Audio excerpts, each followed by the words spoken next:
Going on, guys? Welcome to another video. We are back once again, and I'm currently at the park that I've shot at before. You guys probably haven't seen this side of it. I do apologize if the audio is not the best. It is kind of windy right now, but I want to shoot kind of like a quick video here, going over something about my 370Z. As you can see, we have it right here parked.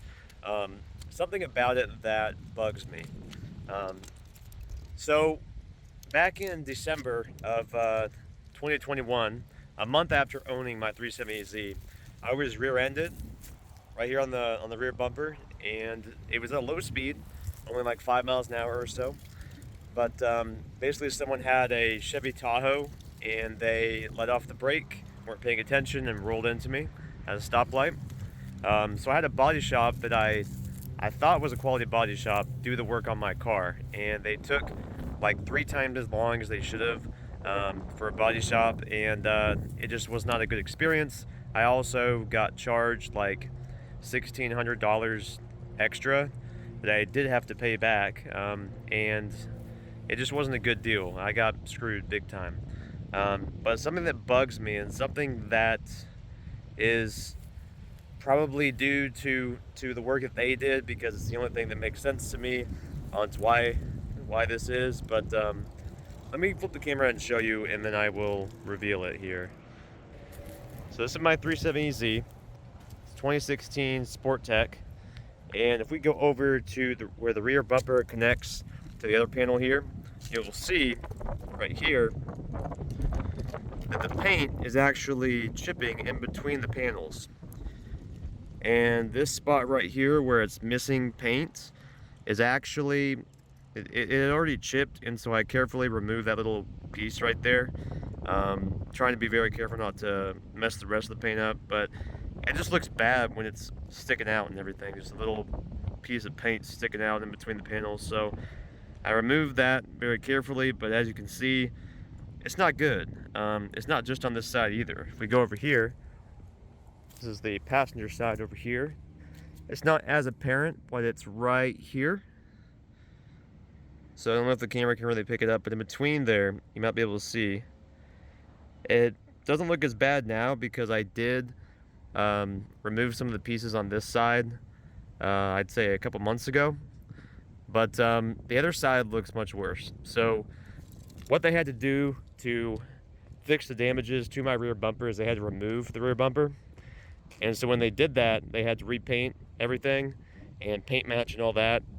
And obviously they didn't do a very good job on that section of it. And it's different spots actually on the rear bumper here. Now that I think about it, this spot's right here, and this spot is closer to the taillight.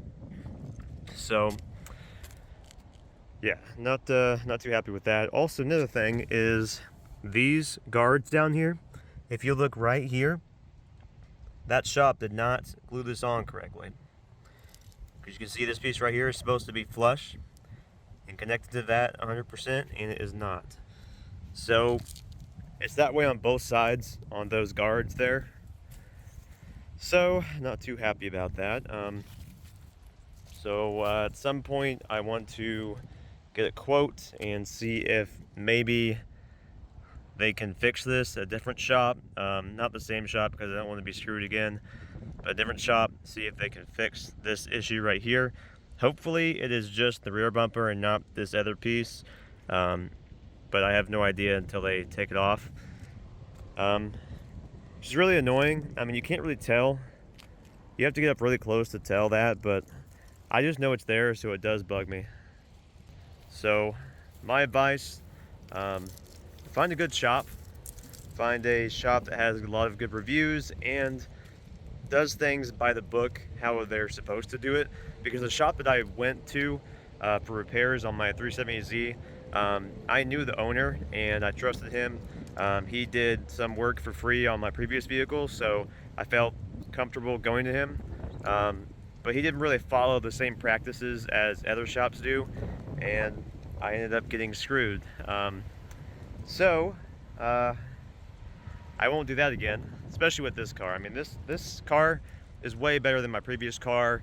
You know, it's honestly one of my dream cars, and like, I don't want to see it not be taken care of properly. So like myself, I'm doing what I can as an owner, um, getting the oil changes done, doing just regular maintenance in general on this vehicle, installing parts myself and stuff like that. I'm doing everything that I can to minimize bad things happening with this car or any further damages with this car.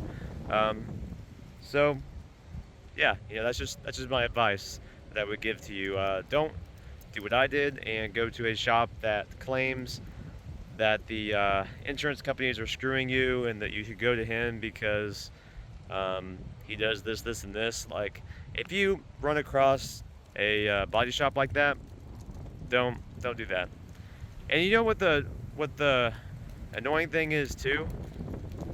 Kind of like the thing that kind of irritates me is I did a promotional video commercial of their business and they still screwed me. So I did that in exchange for, well, not really an exchange, but to pay them back in some kind of way for the free work that they did on my previous vehicle. Um, so I did that for them, and like I said, they still screwed me. So yeah, I won't be going back to them. It really sucks because this car, I only owned it like 1 month, and then the accident happened, and I trusted them, and it was just like a whole thing where like someone that you thought you could trust, you end up finding out that you can't trust. One of those situations.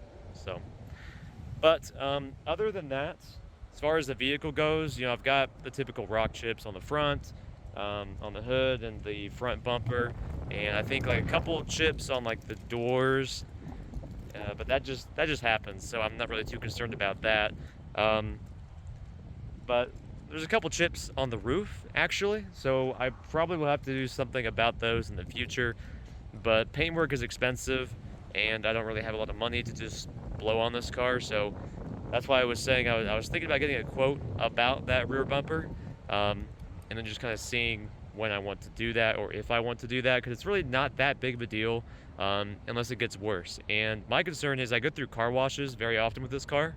They're touchless, so they don't use the pieces that come down and they drag across your car. Like I don't mess with that. So it's all touchless on this car, but it's high-powered water, and that can tend to pick up the pieces that are already stripping on there or like flaking and all that. It can take those and make it worse. It can pull on them and all that stuff. So that's my concern, and probably what actually caused it to get worse is because of that. The high pressure water just pushing the pieces the other way and kind of pulling at that paint stripping away. But I mean, it doesn't really affect the car's ability to perform, so I'm not really too concerned about it, but I will look into my options just to see and have some peace of mind as to what it might cost for something like that. But I'm going to end the video here, guys. Thank you for watching. If you want to see more videos about the 370Z, let me know in the comments down below. I have a little bit of time to kill today, so I'm out here kind of shooting videos before work. It's also pretty nice weather too. I mean, it's a little warm right now, but it's getting nicer. Much nicer than the summer was. But with all that being said, thanks again for watching. I'll see you in the next one.